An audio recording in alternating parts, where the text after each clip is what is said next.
Pickaxe.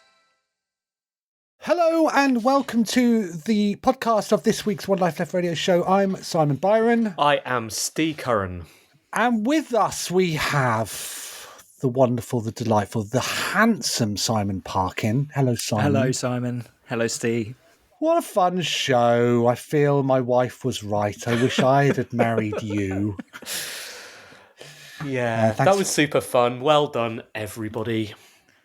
So this bit, Simon, so your sort of episode, 10 that you've recorded of your new podcast, details of which we begrudgingly feature in ours this week. But what you'll discover is that when you get to episode like 420 or something, you can move across to a new podcast network, which means that you are contractually obliged to do extra bits like this ahead of the broadcast radio show. How do you feel about that? We'll see. I'm full of like the energy of spring at the moment. So yeah, it's all very exciting. But yeah, I can see I'll end up like you. Sorry, do you mean that you have aspirations to one day once win one award once? Yeah. No, I mean I can't imagine doing 500. It's an amazing thing you've done there. How many years? 12. Even more than that now, right? Whatever 52 divided multiple, yeah. 17 years, Simon. Is it? Is it? Oh my goodness. Is it? Wow. That is a wow, isn't it? So what so that's 2006, right? Blimey. Means we've got to start planning for the 20th anniversary. Yes. Are you gonna Sorry, I was still you should book a live show or something. I'd come.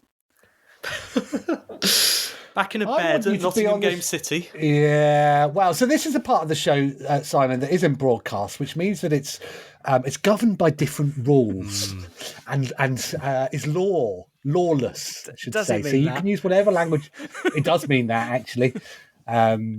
So we can talk about things that we couldn't say for legal reasons on air, and over the years. So yeah, Steve mentioned there we broadcast from a bed at Game City. One of my favourite well, obviously it's always a joy hanging out with you, Simon. One of my favourite memories of you is when we ate around the world, and you would. What did you drink? You ate something out of a Yorkshire pudding. Drank something. Yeah, I think it was you drank something out of luminous shot, I think. It was a luminous shot of alcohol out of a Yorkshire pudding once. This was do your highbrow book friends know about this sort of behaviour? Oh gosh. That was that. I have a video of that, and sent me a video the other day from Game City that looked like it was a threat, just with no context. Okay, here's a thing that I've forgotten that I meant to tell you this, Simon, when I found it. I found a video of you, and me, and Parko, and Anne. Yeah. And Leo Tan. Hello. In a hotel room. Ooh. At Nottingham. And the video is an hour and a half long. It's a movie. And all it is right? It's fixed camera. It's just limbs. I mean, yeah. So I haven't been through it yet, but I was thinking of giving it to an AI to transcribe, but I didn't want to be thrown off the service. So, yeah, just to return to the previous anecdote, the round the world eating establishment that Simon was referring to was a buffet in Nottingham called the Round the World Buffet, and we had a lot of good times there. You used to be able to, you could go there and you could eat any country that you could name that had an easily clonable cuisine. I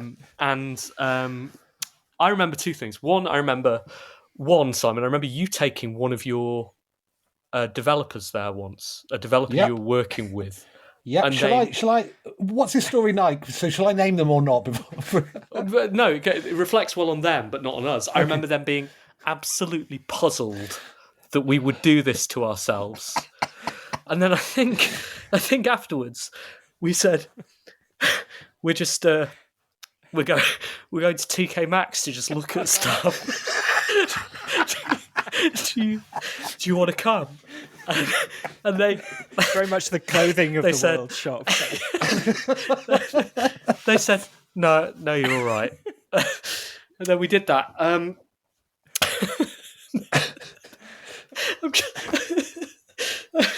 I've just remembered another bit of that story, which was, I think there was some kind of there was a musical item, like a musical Santa or something, that you or someone else was just setting off all of on a display. Oh, that's yes. And someone, a store helper came across and said, "Oh yeah, I don't know why it's doing that. It shouldn't be doing it." And you said, "Yeah, I'm just setting them off." So yeah, I don't think that reflects wellness. The other thing is that I took, a few years later, when I had cause to be in Nottingham with my partner and took her to the Round the World buffet, only to discover that it had been closed for food health and safety violations a few years previous. They'd had some issues with the Yorkshire puddings. It had managed to achieve 0 stars out of 5 on the health and safety guidelines. Wow. 0 stars. Anyway. Pleased to see you've made it, Simon, after all of that. Good, we should hang out with you more, shouldn't we? We should. Hit the 500. Little bit of business. We need a new news jingle. Okay. So if you could get on Is that. this bit going to be broadcast? Or is this just us chatting? It is. Okay. This is before the show as well. This is warming people up. Okay. It is a taster. So it's quite a lot of admin for the listener. Anything else? Any other business? Any other tasks for Barco to? Yeah, well, I lent you something a few years back. If you wouldn't mind returning that, I can't think of anything funny. And if you could, next time you write a book, put Simon in the acknowledgements because it comes up quite often. Every show. Do talk about it. Did you listen to the show 2 shows ago, Simon? Me? Parko. You. No, I did listen to a few the other day, but not that one. Did you hear the feature we did? No. Probably for the best. Oh dear. Oh gosh. There we go. How was it with Charles? He's great, isn't he? Was it fun? It's always good with Charles as well, but yeah, we did have to snip. Take some bits out. Did you hear the story about how when he was a baby, MI5 bugged his nursery? Do we have to listen to your podcast exclusive for that exclusive revelation, do we? Yes. My Perfect Console, Spotify, wherever you get your podcasts. No, he was living next to a spy, and so one day someone from MI5 knocked on the house in Notting Hill and said, "Can we please bug one of the rooms?" And it turned out it was Charles's. So, yeah. Wow. Well, it's a good job they've switched that off. It could be in a lot of trouble. I'm just a joke now. The thing with Charles is that we have these alternate personalities for him. One was that had been running for an awful long time, actually, which was when I bumped into him when E3 was in Atlanta. I was there for a couple of years, and I walked past him. He was drinking outside, and it looked like he'd been drinking for a while, actually. And he was stood on a short wall. And as I walked past, he beamed at me in the way that Charles does beam at people. And he said, "Simon, you're such a..." And he used the worst word at me, Simon. And for years from then, I'd invented this personality about Charles sort of being this really aggressive drunk. Gosh. Well, there we go. That's a taster of the show. Thanks for listening, everybody. Here it is.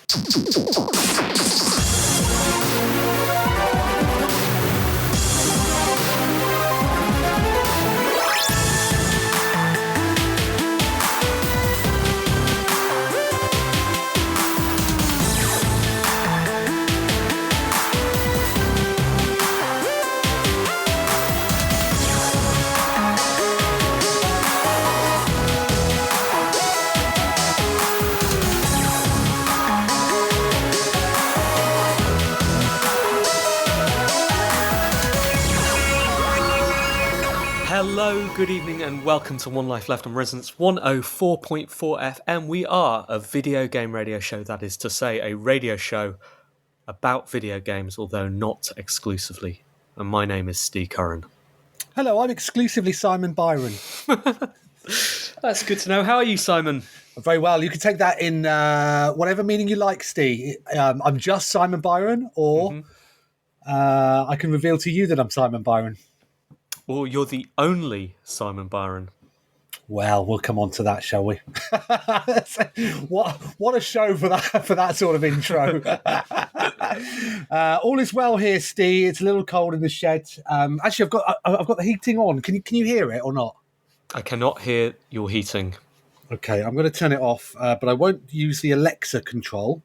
What is your heating in your shed? Is it a roaring fire? Where I sit with an animal on my lap, contemplates. Yeah, the animal. Actually, talking about animals, I set up a new bird feeder this week. Thanks for asking. Yeah. What a segue.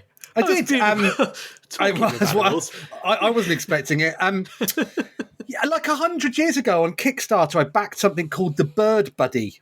Of course you did. It was for Kate's Christmas present in 2018, I'd imagine. Anyway, it arrived a week or so ago, and it's basically a Ring doorbell inside a bird feeder. Okay. And we got off, and what it does, it takes pictures of birds as they feed, and then sends you little postcards of them, and identifies them. With that in mind, would you like to see a picture of my great tit? Look at that! Look at that! Isn't that cool? And actually, our guest, who we've not introduced yet, when he said, "Are you in a log cabin?" you can see that in the back there. That's fantastic. That's really good, Simon. Yes, so there we go. That's my news. What have you done this week? Simon, I've been coding. That's why I was late for the show today. I was just coding. Yeah. How long is this? How long is this going to go on for? I would guess another 3 or 4 days. I'll talk about that a bit later in the show. I wanted to show you the thing that I've made because it's really funny. Is it a great tit? It's not that good, Simon. It's not that good. But yeah, and I've been looking after a sick child in this home as well, so that's been exhausting. Not in a troubling way, but one of the things that is new to me as a parent is that obviously when your child gets sick, you get concerned. Of course you do. But I didn't realise that it's really annoying looking after a sick child, not just because you've got extra stuff to do, but because they get more annoying as well. Like the lethargy kicks in, and it's just I don't want to do anything. I don't know. And yeah, so I want you to. No one thinks of the dad, Steve. Well, I was going to say I want you to offer. You did earlier. You sent a very concerned text message saying, obviously, the important thing here is your daughter. But what about my mental health, Simon? In all of this.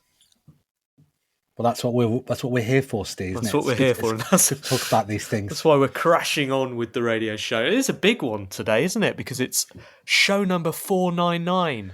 We made it, Steve, to 499, the big one. Big one. You literally can't get more shows done than that, which is why we've brought the biggest guest in, haven't we? Well, they say keep your friends close. They say keep your enemies closer, but actually even closer than that. That's a true story. My wife used to be a listener to One Life Left before she was promoted to the role of my wife.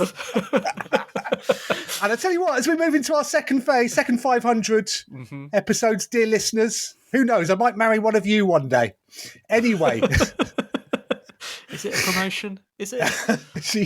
I obviously won't, Kate. That was a joke. Anyway, she used to listen to the radio show. I believe we read some correspondence out from her in the early days when she used to write in, and she used to have sort of names for the cast of characters. Obviously, you were Steve, and there was Anne, and then there was Muse Simon. That was me. And then there was Nice Simon.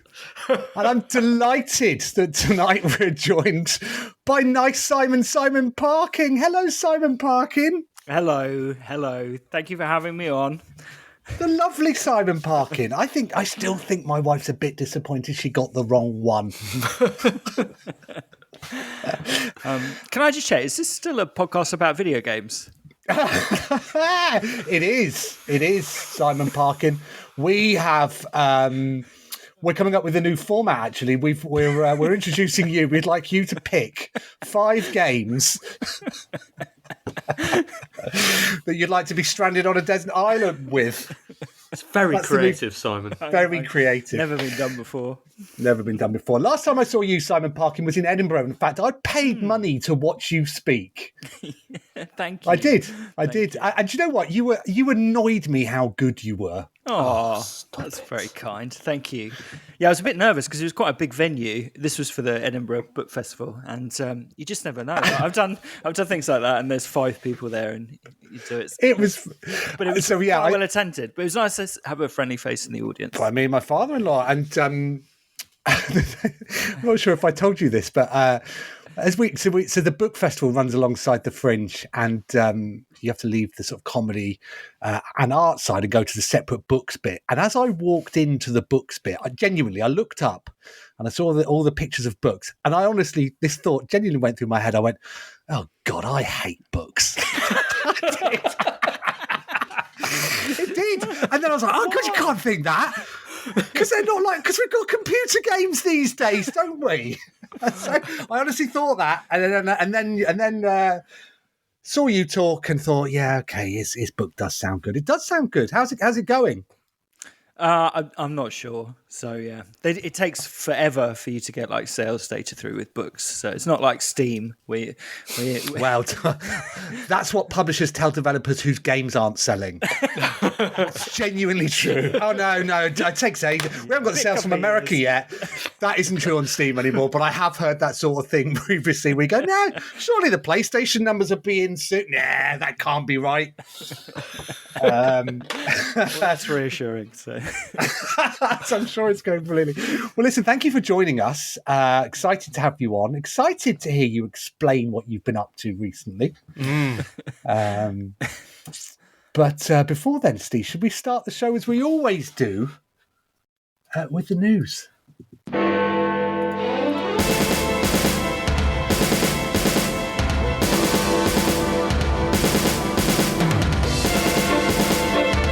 life left.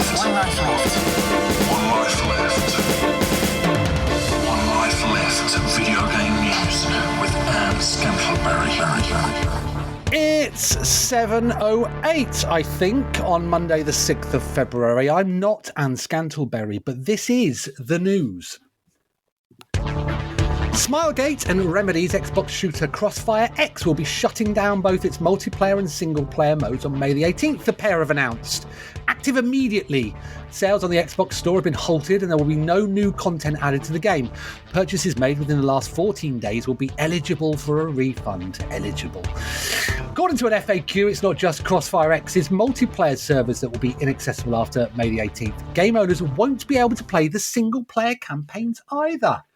If you've previously purchased either of the single-player campaigns, then you will be able to enjoy and complete them until the servers close on May the 18th, 2023, midnight UTC, it states. Crossfire X was released exclusively for Xbox Series XS and Xbox One in February 2022.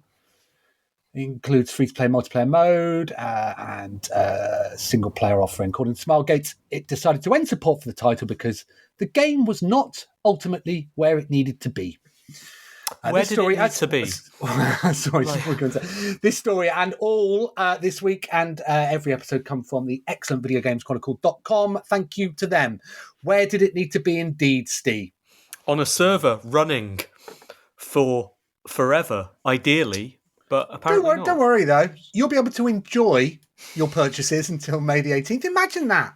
Being able to enjoy the content that you've paid for. I won't know, Simon. I won't be able to enjoy it because I'll just be thinking of beyond May, what happens in June, in July, and then I won't be, that misery will hang over me. Have you played the game, Simon?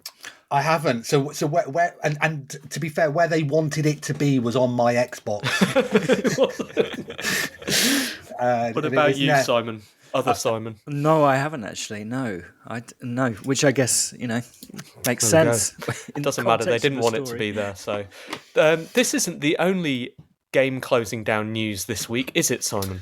Well, Steve, hopping over to destructoid.com, where if you Google what other live service games are shutting down 2023 just before your radio show starts, it surmises the games that I knew that I would forget. No, it's been a pretty brutal week. So this week has had the announcement that Knockout City, Ubisoft's dodgeball game, didn't last long. Rumbleverse, been out for about 6 months. Epic's fighting game. That one surprised me a bit because it's not like they're short of cash, and you would think they would just keep supporting it for as long as it takes for it to find a following. But and the Ubisoft one is sort of speaks to that story we had a few weeks ago of they are desperate for a live service game to be successful. It wasn't this one, apparently. The the way that everybody is saying, "Yeah, sorry," is quite interesting. The quote for the Rumbleverse closure is, "There's still fun we can have together before the sun sets on Grappital City," the team said in today's blog. "The remaining weeks will be a chance to celebrate the competitive spirit you brought to this game." And it should have in brackets, "just not enough of you." There'll be more live streams to play some games with the developers. Let them pull the curtain back to share some behind-the-scenes moments from the creative process that built this city. We're so grateful for the players who have joined us in the Rumble. Thank you. Brackets, if only there were more of you spending more money. We're laughing. It sucks, doesn't it, for the developers and for the players? I saw a note from the devs of Rumbleverse saying they were hoping it would live on in some form in the future, perhaps somewhere. Oh, totally. It sucks for everybody. Sucks for those that have invested money and time in all this stuff. Yeah, I don't know. I mean, hopefully people are learning from this sort of thing and appreciating that, back in the old days when you were competing exclusively for people's money, that was hard. But now there's so much content. People can play anything. A shortage of anything to play for free these days, and that becomes much harder.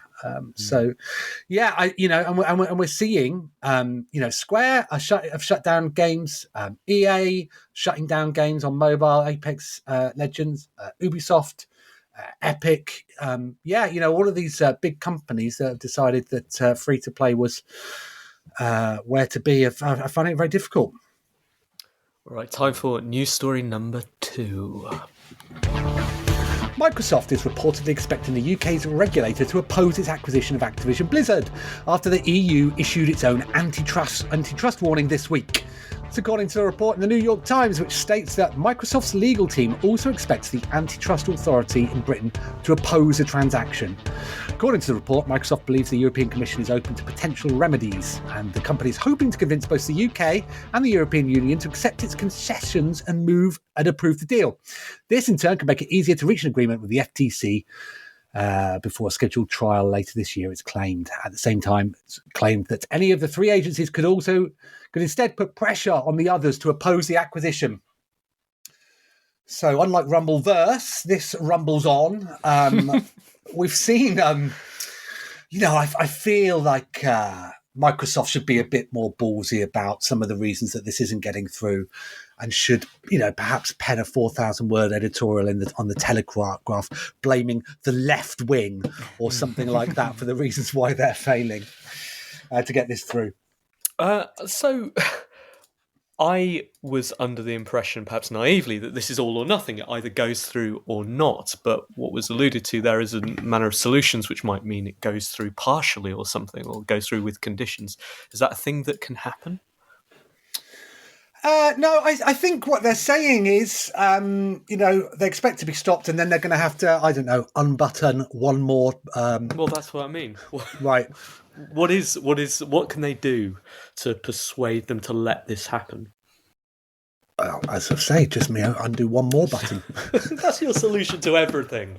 I'm wearing a jumper. I have to lift that one up, and it's not quite as alluring. Wasn't talking about your top, Simon. Okay.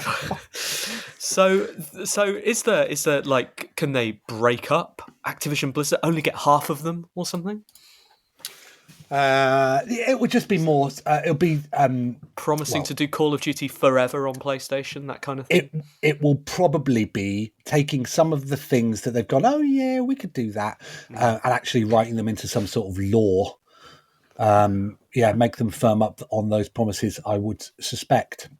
Is it going to go through, Parko? I hope not. I think probably, but there's a few qualifiers there, Simon. Come on, confidence. Give us something to hang the audio excerpt of this show around. Give us a quote. Oh, well, I don't know if I can do that, but I don't know. I feel like this is sort of.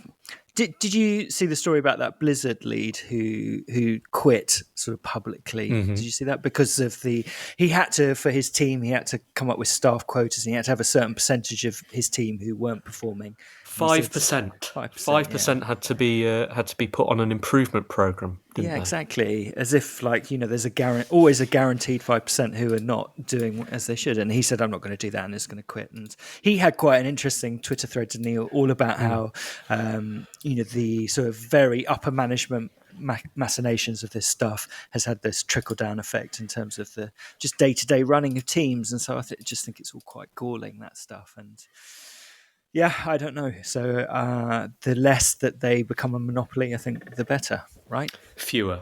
We don't have a performance improvement program at One Life Left, do we, Simon? 5% of us need to pull their socks up, though, Steve. 33% in this room.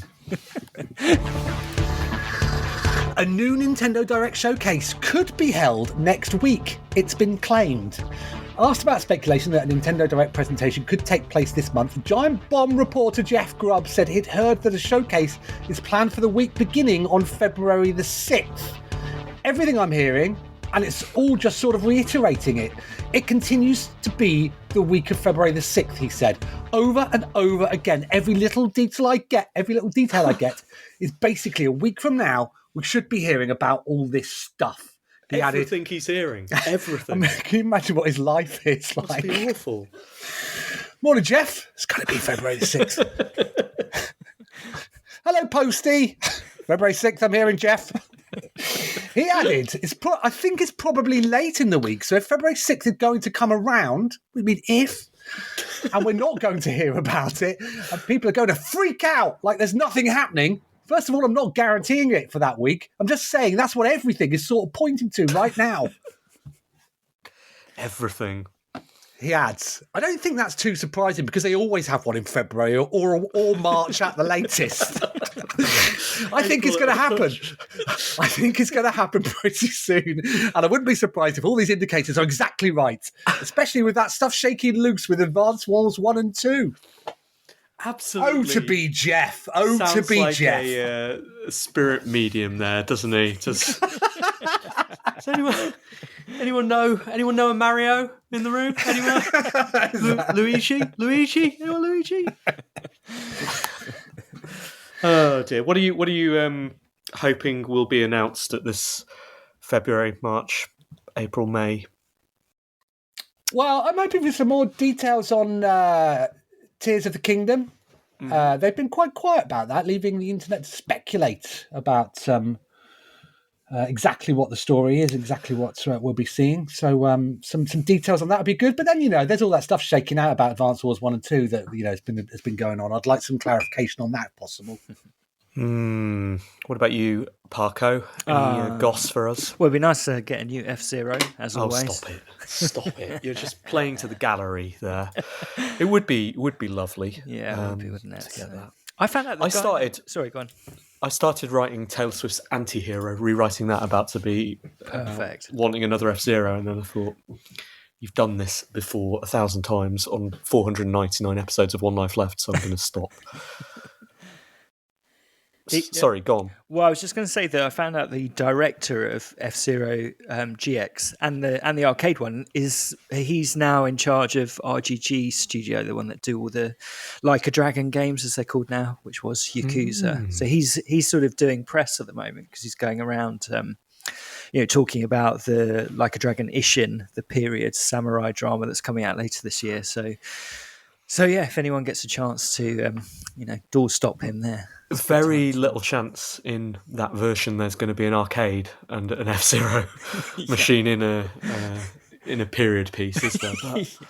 But that does, genuinely for a sort of early 2000s set Like a Dragon game, opens the door to the F-Zero GX cabinet being in there. That would be amazing. Yeah, it would Are be. you not getting the chance to doorstep him then, Simon? Well, I did. I did get a chance to send him some questions for Edge the other week, but he was in Japan at the time, so it was a bit more remote. But yeah, I mean, it should be possible to get a question to him for you if you've got one. Let's see how the interview section of the show pans out, and if we're still speaking after that, shall we? Microsoft has announced plans to delist various games and associated DLC from the Xbox 360 marketplace next month. The exact number of games varies per region. For example, in the US, 46 games will be removed, while in the UK, 44 games will be delisted. Games set to be removed from the digital marketplace include entries in the Assassin's Creed, Call of Duty, Dark Souls, Far Cry, Left 4 Dead, Mass Effect, Prince of Persia, Skate, Splinter Cell, and Witcher series. Removals will begin on February 7th. Microsoft noted that once purchased, players can always re-download games from their Xbox 360 download history. Microsoft person also told Gematsu these titles will no longer be purchasable on the Xbox 360 store only, and titles that are available to be purchased on the Xbox One and Xbox Series XX stores will remain purchasable. I don't quite know what that means, and I just said it. You'll still be able to play discs or previously downloaded games on your Xbox 360 and modern consoles if they are backwards compatible titles. For more information on the games being impacted in your region, visit here, and then there's a hyperlink. So the big one there, guys, is Daytona USA is going from your Xbox this month. So if you haven't bought it, do buy it. From your 360 though, right? Yeah, people were sharing links where you could do it online and just sort of have it in your library. It didn't look particularly intuitive, but there did seem to be a workaround. That if you ever figure that you might want to play Daytona USA on your Xbox series of consoles, it is backwards compatible, then you should buy it pretty quickly. Jet Set Radio also going. Skate 2, Prince of Persia, N+, Spelunky. Games disappear from stores all the time. Often it can be to do with licensing issues, so be that the main IP or the music within the games or what have you. I just can't think of why this would be. Maybe they're running out of space on their hard drive. Would you choose those to delete, though? Would you? Definitely wouldn't delete N+ or Splunky. Is it N+ or N++? N+. N+, so it's the older version. Yeah. I certainly wouldn't get rid of those, but no, I can't think of a plausible reason. Really weird, isn't it? Parko, do you know anybody from Microsoft that you could doorstep and ask for us? Yeah, so you're right. There's absolutely nothing licensed in Spelunky, is there? It's all their own music, their own assets. You can see, like with car games, it's often because they've lost the license to some vehicle, isn't it? Like with Outrun on the Xbox and all of that. But yeah, I don't know. Are they having to pay? Do Microsoft have to pay? Is it Mossmouth, a developer of Spelunky, or all of those teams a certain amount every month just to have it on their service? And they've decided not to do that anymore. I'm not quite sure how it works financially, but maybe it's something like that. Very odd. Well, please get to the bottom of it for us. DC has unveiled its newest attempt at a connected media universe, and this time it'll include video games that feature the same canon, storylines, and actors from the film and television world. That's the goal, according to James Gunn, the DC Studios co-chairman, who outlined his plan during a presentation about the future of the company. The DCU is connected in film, television, gaming, and animation, Gunn explained. Characters are consistent, played by the same actors, and it works in one story. Gunn did leave himself room to disregard this, however, with the DC Elseworlds branding. This alternate universe will house the content that doesn't make sense in the wider DC universe, such as projects like Joker and its upcoming sequel, Joker Folie Two. Exactly. Folie deux, sorry. The latest attempt to recreate the massive success of the Marvel Cinematic Universe comes after DC's slate of huge movie franchises failed to replicate Marvel's box office dominance.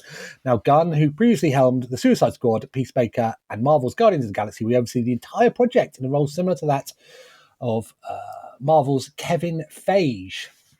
No gaming projects were announced as part of this lineup, and there's no reference to projects currently in production, such as Suicide Squad, Kill the Justice League. But games based on DC properties, such as the Batman Arkham series, led the way in the superhero gaming genre during the Xbox 360 era. So what we're going to see now is all the movie stars being in the video games. Unless they're not. Because... Yeah, there was a little bit of outcry about this. I saw when people were saying that it wasn't fair that those actors that had made the characters so brilliant in the DC games up until now were potentially being sidelined. Yeah, it does seem it's an odd one, isn't it? Because if you look at the general perception of Marvel versus DC in the cinematic space, it is that everyone cares about the Marvel Cinematic Universe. No one cares about the DC thing. And I think their attempts to make people care as much are kind of doomed, because we, as a humanity, probably only has mental space to care about one big bloated superhero multiverse, and Marvel have probably got that covered, and that's fine. So they can keep scrambling for that space, but the people who care about that sort of soap opera have already committed to the Spider-Verse instead. So, aside to that, like in the video game world where it's all separate, the DC games have done, pretty good pretty well as isolated things. People loved Batman, and not just you, right, Simon? The Arkham games have been really successful, whereas the Marvel games, often haven't. Although recently Spider-Man has changed that, tying them to their movie cousins doesn't necessarily seem like a win for the video games. Well, no. The hope would be that those that have got there will be given opportunities to shine. In terms of DC games, as mentioned in the story, there's Suicide Squad coming up quite soon, actually. Is that the one that was leaked a couple of One Life Left ago? It was the one that had lots of in-game currencies in it. Let's see. Interesting trying to tie them together. Do we have another one, Steve? Do we? I can look one up if you want. Let's see if I can get on Eurogamer.net before the end of the news story. Dragon Age Dreadwolf Alpha footage has leaked online. Apparently 2018's God of War was reportedly a guiding reference point. That's according to Vicky Blake, contributor at Eurogamer.net. While links to screen grabs and the video itself have since been removed from Reddit, it can be found elsewhere on the internet without too much effort. The original post describing the 20-minute gameplay video remains accessible. A kind playtester shared their recorded gameplay of Dragon Age 4 that was in early alpha. Explains the original poster. I saw what they recorded before they were shuffled to another project. So what's in the footage itself? Apparently the entire clip takes place within the Grey Warden Fortress HQ of Weishaupt. The combat is reportedly real-time and similar to a hack and slash, with God of War as a guiding reference point. As well as regular combos, players can use abilities. Interestingly, the OP doesn't understand the comparison to Final Fantasy XV's wheel. It seems more like a standard Dragon Age ability wheel to them. Simon, I picked that story for two reasons. One, because it was the first one I saw in a panic when I went to Eurogamer.net. But secondly, number two, is because I'm not sure how you feel about Dragon Age. I've tried to get into it and have failed to get into it. Why is that? Because you fell for The Witcher pretty hard. That was sexy, though, wasn't it? Isn't Dragon Age the gold standard for fan fiction in video games? Is it? Yeah. Well, excuse me, then I've got to pop off and play stuff out there. There's a lot of romancing options, aren't there, in Dragon Age? You can exactly. It's a bit. Sounds like you weren't trying hard enough to be sexy, Simon. Well, I was staying faithful to Geralt, Steve. Actually, some of us have got morals. Dragon Age came to a close a few years ago, didn't it, Parko? But it's back apparently. Yeah, seems like it, doesn't it? Is this still RPG? I guess it is if it's BioWare doing it. It's still all of that stuff. Sounds like it's a bit more action oriented, maybe. Right? Yeah, exactly. I don't know how people will react to that, especially with Mass Effect gone as well, or gone for the moment. It's seems like there's a bit of a gap for that kind of game, right, at the moment. I wonder if you take a community who care mostly about the story in Dragon Age, mostly about the romancing options, and you then give that community a game which is a little bit more hack and slashy. If their first option is to just turn down the difficulty option, take it straight down to story base, and then everyone's happy. I read a really slightly interesting piece on The Escapist this week about doing that to Death Stranding, and about how it changes the game completely, about how it actually arguably makes it a better game. I don't know, you're the resident Death Stranding fan, Simon. What difficulty mode Parkin. Did you not like Death Stranding? I did not. I tried playing Death Stranding, Steve, and I found it a bit incomprehensible. And then I chatted to a guy I worked with as it released, and I said, I'm not sure about this. He said, well, it gets good after 80 hours. And I said, who's got 80 hours to do anything? Like, we'll all be dead in 80 hours. What about you, Parko? Did you like Death Stranding? It wasn't my favourite of Kojima's work, but I mean, it was. I liked the outdoorsy bits where you're running around with your backpack. That was good. Mm-hmm. But yeah, I mean, like some of his work, I think it could have done with a good editor, maybe. Sounds like you need to turn the difficulty settings off, right? Turn it down, which is something I've always avoided doing before. But like, I think we should normalise playing games on easy.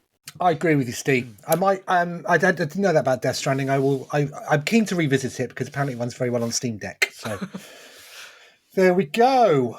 All right, brilliant. That's the end of the news. Thanks, Simons. One Life Left video game news with Anne Scantleberry.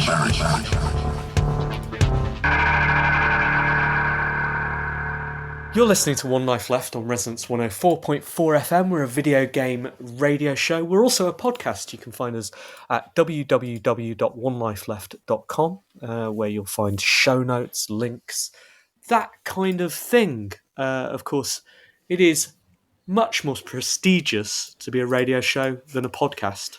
Well, funnily enough, Steve, there's some new, there's a news hangover. Another news story that I was going to mention that came out last week. Headline: Where did all the new podcasts go? Data compiled by Charter last week said that fewer podcasts were created in 2022 than in 2 years prior. Even so, the margin is shocking. The number of new shows dropped by nearly 80% between 2020 and 2022. I think, is that because we had all had enough, like there were enough podcasts already by then? I guess so. I think, it would be foolhardy, wouldn't it, to start a podcast in these conditions. That's what those statistics say to me. Am I being bullied? Absolutely. Simon Parkin, tell us about your new podcast.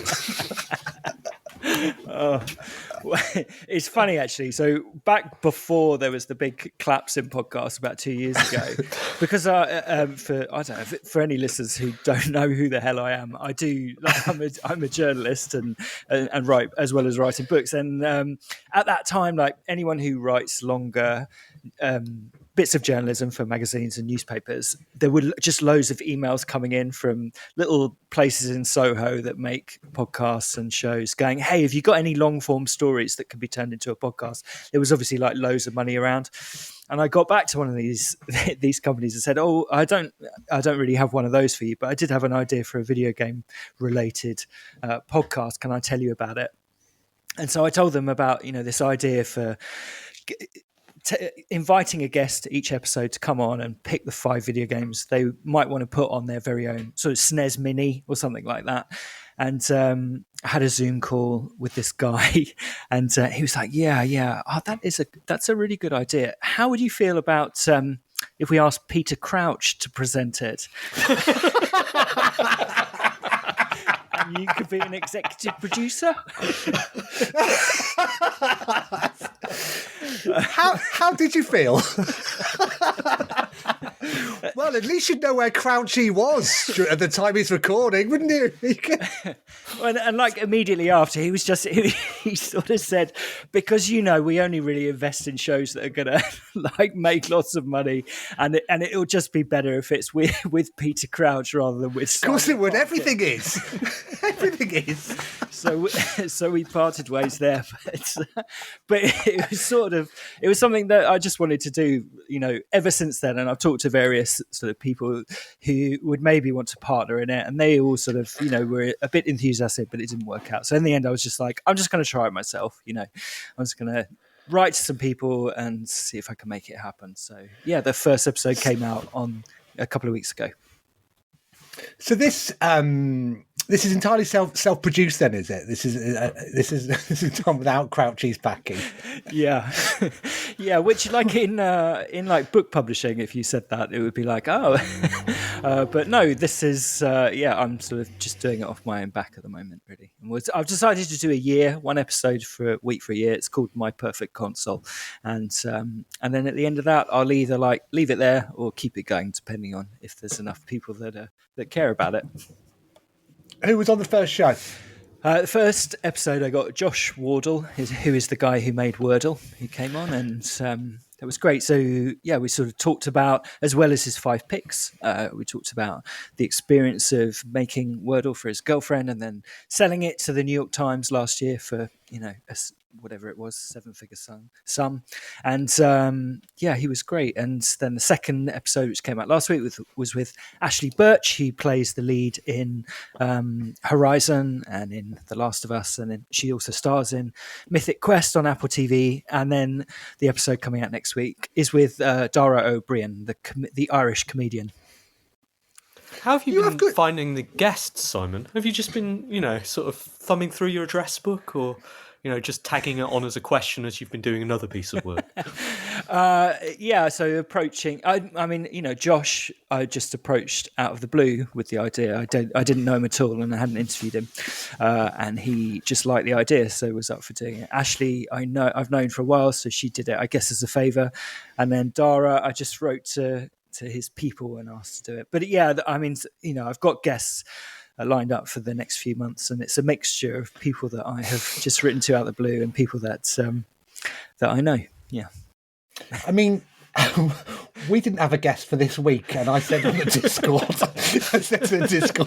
as I do most weeks, I got to Thursday, and I'm like, oh my God, how did it get to Thursday? I went, Steve, we haven't got a guest. He went, get Parkin on Talk About Podcast. I was like, yeah, of course. Blimey, I mean, you've really put us to shame. No, well, I was annoyed I hadn't thought about it, because obviously it's always a pleasure to talk to you. But blimey, you're really putting us to shame. Is it? We have to get you on, and you're coming in with an initial 52. Significantly less than 500.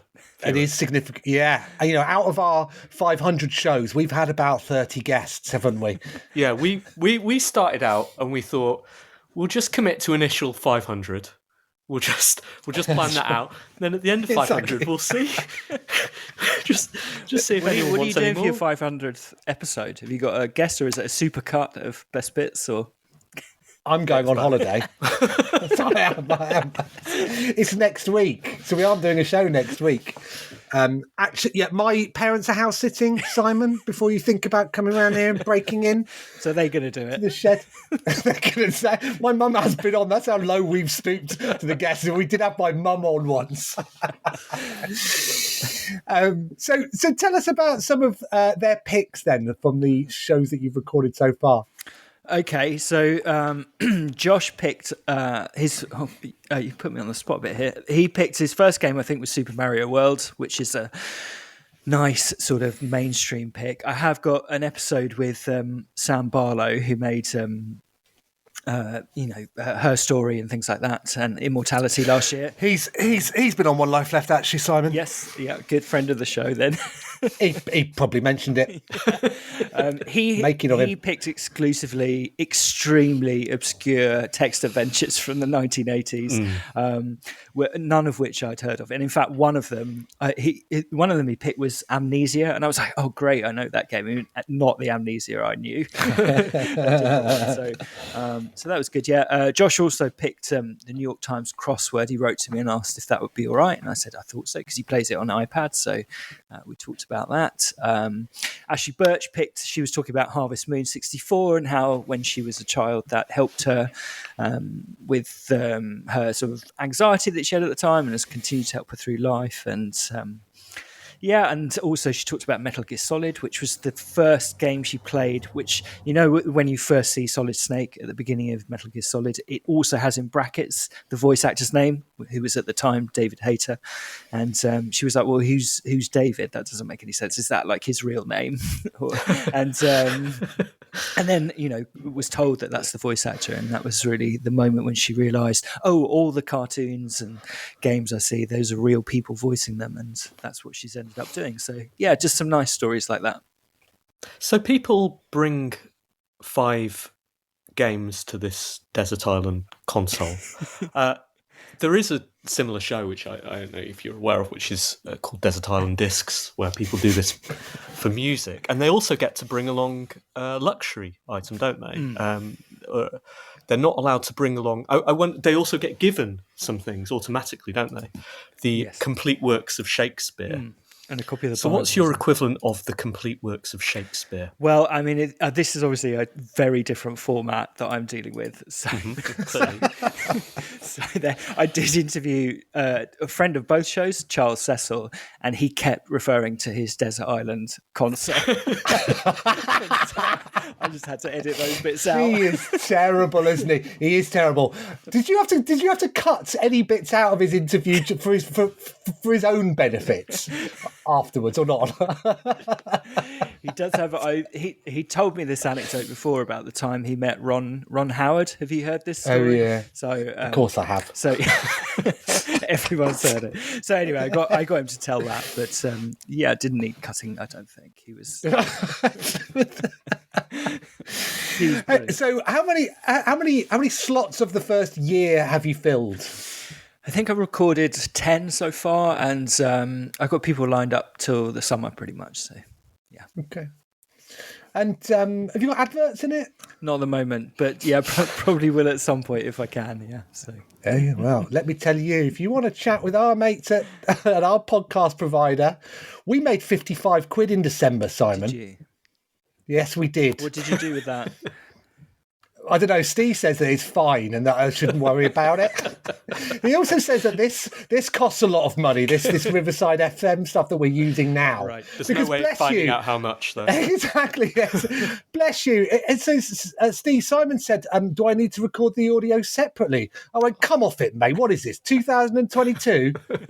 We use Riverside FM these days. Adorable, isn't it? Simon. Yeah. Finally, yeah. Well, right, so I was just going to say before we head on, that man who mentioned that he might, get Peter Crouch to get involved. There used to be 3 of us on the show. There's only 2 of us now. There is a vacancy. Oh, just to up your diversity quota. Simon, am I remembering we're rightly short. that you are the voice behind the One Life Left news jingle? Yes, with Anne Scantlebury. Very. Can you say with Peter Crouch?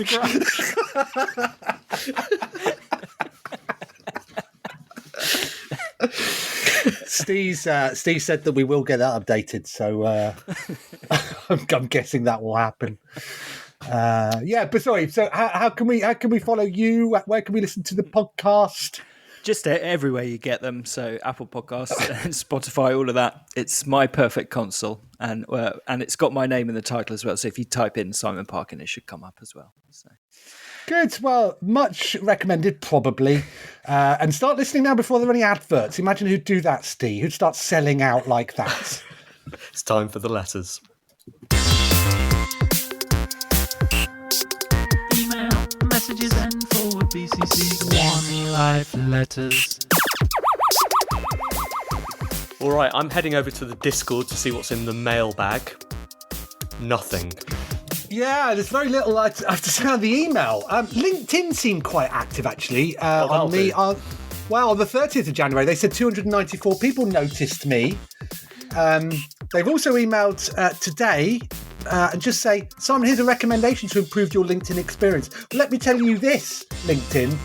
My recommendation would be get off the blooming thing. It's really annoying me at the moment. We did have a letter. An email a couple of weeks ago, or a week and a half ago, which we did not read out. I'm not sure why. But apologies to Tooth Drinker Inc., who wrote, "Hi, One Life Left, long-time listener, first-time writer. Hope you're doing well. I'm Sam Kanika and I lead a DIY heavy metal project called Tooth Drinker. Bear with me on this one. While of course our focus is noisy guitars, we've always taken a lot of inspiration from video games. Our debut album, Last Escape, was a rock opera based on Resident Evil 3 Nemesis, for instance. I'm getting in touch as we have a new EP coming out on 24th of February. We're Not Impressed is a short and sweet set of covers, and as expected, we're leaning heavily on video game inspiration. One of the tracks in particular is a rendition of the Castlevania classic Bloody Tears, pulling in elements from assorted official Konami arrangements to create something suitably ridiculous. I know you folks don't play music on the show anymore, so more than anything, I just wanted to share the band with you in case you get a kick out of it. You can check out the new EP and our Resi Rock Opera on Spotify. So please go away and do that, everybody. And if you're ever looking for a super special guest to talk about the intersection of video games and heavy metal, I'd be honoured to come and chat. Either way, keep up the great work. I've been following the show for the last decade, and I love that it's still going strong, Sam says. Cheers. Thanks, Sam. Says, P.S. You'll be glad to know that Ellie, the main singer on a lot of our material, honed her pipes at Maraoke. P.P.S. It'll always be Maraoke to me. I'm with you there, Sam. I don't know why it got changed. Cowards. Legal cowards. Yeah, well, maybe we should have Sam on the show next time we need a guest, but we're booked up until when, Simon? Well, I'm on a holiday next week. I think there'll be... Well, actually, we do have somebody lined up for the 500th show. We do. So shortly after then. Brilliant. That's all the letters. If you want to write to One Life Left, you can do so by emailing team@onelifeleft.com. Or you can pop into the Discord. You can find the address for that at hello.onelifeleft.com. And you can leave a message in the mailbag.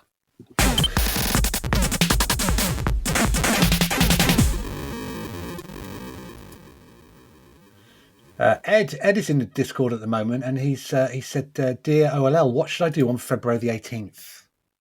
Good question. I would suggest, Ed, you come to Maraoke, spelled Maraoke, which is the number one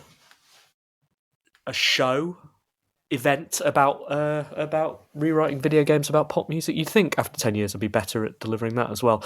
We've got a Maraoke gig on the 18th at Loading in Peckham. It's going to be super cool. There'll be new songs, new friends, and a lot of good times. So please come along to that if you're in London, or Get a coach down with your friends. Make a night of it. Stay at a Premier Inn. Other hotels are available. So, one of my friends in the town where I live, one of his children is a Maraoke regular, Steve, these days. Really? Yeah, That's exciting. isn't it? You know, we appeal to all ages. We do. What's the big hit at the moment at Maraoke? What's everyone trying to sing? Oh, that is a good question.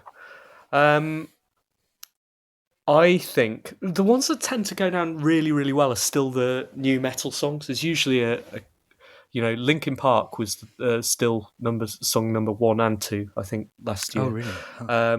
The Killers go well. Yes. All these things I've done, and I can't remember what the other one was in our top 3 last year. Anyway, do come along, sing with us on the 18th. It'll be super fun. Any other business, Simon? Not for me. What about from you, Simon Parko? I don't think I've got any other business. No. Should I have come with some? No, but have you got a review to do? Yes. Yeah. Oh, good. Well, yes. I mean, not yet. Oh, right. Okay. Wait. Jeez. Sorry. It's time for the reviews. Parko, what have you been playing? Well, the true answer is I've been playing a lot of the new Warzone, but that's not a very cool answer. Why? Well, I was working on a piece about Battle Royale, and I ended up just getting super into it. And Oh, wow. yeah, Is it good then? I like it. Yeah, I think it's a bit. If you played a lot of the previous one, then it takes a bit of adjustment. But yeah, I have a lot of fun. I play trios and the mini one, so it's a bit faster paced. But What's your kill ratio like? oh, it's hovering around 1, I think. So not great. But the game I play every evening before I go to sleep is the remake of Tactics Ogre on the Switch. I think it's also out on PlayStation, which is like a really old game from the 90s. It was on Super Nintendo originally, I think, and then it got ported to PSP, and then last December, Square Enix brought it out again for the Switch and for PlayStation. And it's by the guy that made Final Fantasy Tactics, which is a very well regarded strategy game. And I'm having a lot of fun with it. It's really, really well done. And if you are mourning the fact that the Advance Wars that Nintendo has made hasn't come out, then this is a good substitute, I suppose, even though it's not tanks. It's little men with spears, but yeah, it's good fun. How does it compare to Fire Emblem? So there's less. There's just fewer. There's fewer story. Correct. And yeah, I mean it. You can name your characters in this one. You can recruit other people from other teams. So it's got a lot. I would say it's got a lot more flexibility than Fire Emblem, which for some people will be annoying because maybe they just want to be told the story that's been pre-written. This has got just really wide sort of guardrails on it. You can like bring a little man in, and if your opposing team's got a dragon or some sort of monster, then you can try and convert them to be on your side, and then you can rename them, and then they'll fight with you forever. And loads of flexibility in being able to change the class of your units as well if you've ever played Final Fantasy Tactics and those games. So you can switch from being a knight to being a wizard or whatever, and some of those abilities carry across, which you can't do in Fire Emblem. So yeah, I personally I prefer it to the more recent Fire Emblems, but that's probably not going to be the case for everyone. Good to know. What you're going to give it out of 10? 7. Simon, what have you been up to? I've been up to what you've been up to, Steve. Playing Hi-Fi Rush. Yes. So I will give my synopsis first. I think it's absolutely brilliant. Like, it's beautifully made. The animation is amazing, like I mentioned on the show last week, having only seen videos of it. It's funny. Like, it's really well scripted. It's just lovingly made. I enjoyed every moment of it to a point, which was... It's a third-person combat game with boss battles, and I'm never going to love those. I don't like boss fights, and so while this is a brilliant game for an audience. I am not that audience. 7 out of 10. Yeah, I mean, it's very generous with its timing, and that actually, you know, for all the combos and moves that you can unlock, actually, if you just hit things on the beats, you can tend to get through it, and it's absolutely the definition of mashing to a certain extent, where you know, ultimately, as long as you're hitting one of the attacks and occasionally the parries, you should brute force your way through it. I've not had to knock it down too easy yet, and there is. I probably got further than you, maybe sort of track 5 or 6, where it does feel like a lot of the levels and the fact that they keep adding mechanics every time round are in danger of making it a bit much. But that said, you know, I am getting through it. I'm really enjoying it. It's beautiful. I've even updated the background on my PC to be Hi-Fi Rush, but I do want the one of him clunking the first boss. It's very, very Spider-Verse in terms of its presentation in that sense. And yeah, I'm just thoroughly enjoying it. I'm not finding it too hard. There was a section I was playing a couple of nights ago which did annoy me a bit, where the checkpoint was just before like a 10-second instant death thing. But I got through it, and yeah, I will most likely finish it. Excellent job, 7 out of 10. I've also been playing a game called Lil Gator Game. Which have you now? From stalking me, Platonic Friends? Yeah, never heard of it. But it came up on my recommended games on Steam. I thought I'd give it a shot because I thought it might suit a, you know, slightly poorly 4-year-old. And yeah, it's absolutely brilliant. Like, it's really charmingly made third-person platform adventure where you play a small crocodile who runs around an island pretending to be in an RPG. You fight cardboard enemies, and they don't fight back. You just go up to them and bonk them and collect the cardboard. Buy new weapons, so to speak, or new ways of navigating around the environment, and have adorable, if slightly long, conversations with friends who you are trying to encourage to come and play with you at the playground. It's, you know, got a slightly sad and wistful undercurrent of people get older and don't want to play with you anymore, which is lost on my daughter. And lost because I just brush over it, really. She doesn't need to know that we all have to work eventually. But the way it feels is brilliant. The controls are exceptional. It just feels nice to run around the island. It's a pleasure to explore. What was that game where you're a bird climbing up to the top of an island? By the same team? And it's I can't remember. Anyway, it's like that, if that helps, which obviously doesn't. 7 out of 10. Good stuff. Good, yeah. I really, really enjoyed that. I've got a couple of other games on my queue as well that I'm looking forward to playing, but really should be working out what we're going to review in episode 500. And it's the big. They're all fighting. Yeah. They're all fighting to get in it. Steve, it's the big one. Need to have a gold embossed cover, don't we? Something like that. Collect them all. Collect all 500. That's what future publishing would have made you do, isn't it? And they'd have charged somebody for the spot varnish. They would. They would have charged them. Well, I'm not going to say what I was about to say. How do we top this guest, though, in episode 500? Do you want me to say? No. Okay. In which case, I don't know, Steve. Do you want me to come back? I guess. Please, do you know what, Simon? I really do. I do as well. It's been really good having you. Really, really good. Been lovely to see you. Good. It's been super fun. Well done on the podcast. We are cross. But we are cross, exactly. Only in that way that we always are. Yeah. And we look forward to seeing you when you've got a free slot in. When do you say? Sort of August, September. We'll fit on. You know, me and Simon.